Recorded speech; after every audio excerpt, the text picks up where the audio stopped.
A figura do árbitro dentro de campo é sempre um elemento que chama atenção. E não é pelo uniforme diferente, mas sim pela autoridade. No fim das contas, assim como já contamos em casos aqui no Peleja, ele pode decidir o rumo de uma partida sem mesmo tocar na bola. Por esse motivo, brigas e discussões entre juízes e jogadores fazem parte do jogo. Nos últimos tempos, esse enfrentamento tem diminuído bastante, mas há alguns anos, o futebol brasileiro conheceu um zagueiro que não estava nem aí pra cor do uniforme e nunca levou desaforo pra casa. O Radar Peleja de hoje conta a história de André Luiz, o zagueiro maluco. Gaúcho revelado pelo Guarani de Bagé em 2000, André fez parte da seleção olímpica, foi 2 vezes campeão brasileiro pelo Santos e formou a zaga conhecida como as Torres Gêmeas, juntamente com Alex. Mais tarde, em 2010, o zagueiro foi campeão também pelo Fluminense, além de acumular passagens na Europa por Benfica e Olympique de Marselha e se firmar como um dos principais defensores do Brasil. Porém, os episódios mais marcantes da carreira desse cara aconteceram jogando pelo Botafogo e não teve nada a ver com o título. Você lembra dessa cena?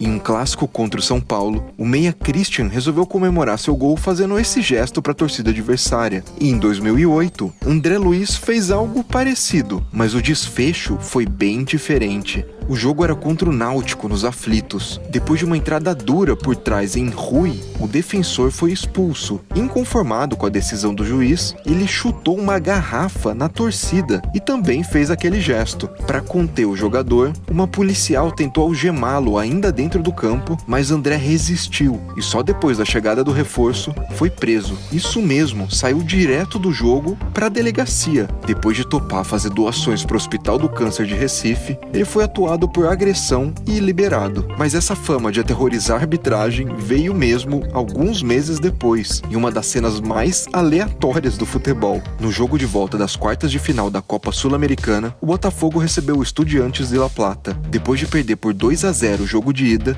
e quase sem chance de classificar para a Libertadores pelo Brasileirão, o clube tinha que vencer por pelo menos 3 gols para passar de fase, e não começou nada bem.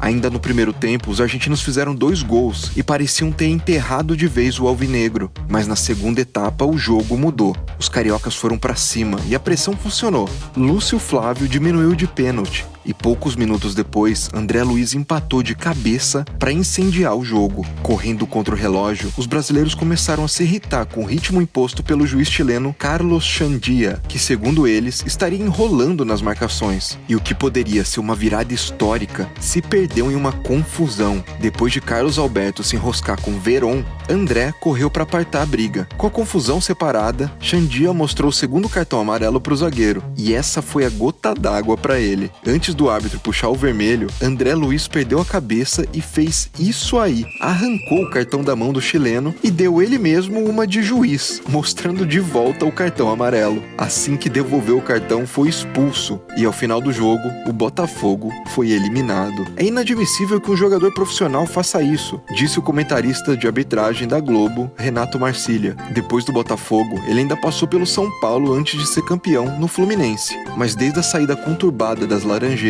rodou por clubes menores. Em 2019, aos 40 anos, ajudou o Concórdia de Santa Catarina no acesso à Série A do Catarinense. Só que apesar dos títulos e da longa carreira, quando seu nome aparece na mídia, é normalmente para lembrar da temporada inesquecível pelo Botafogo. Vira e mexe, o futebol fica marcado por personagens malucos e suas histórias bizarras. Qual deles você gostaria de ver aqui no Peleja? Inscreva-se no canal e até o próximo episódio.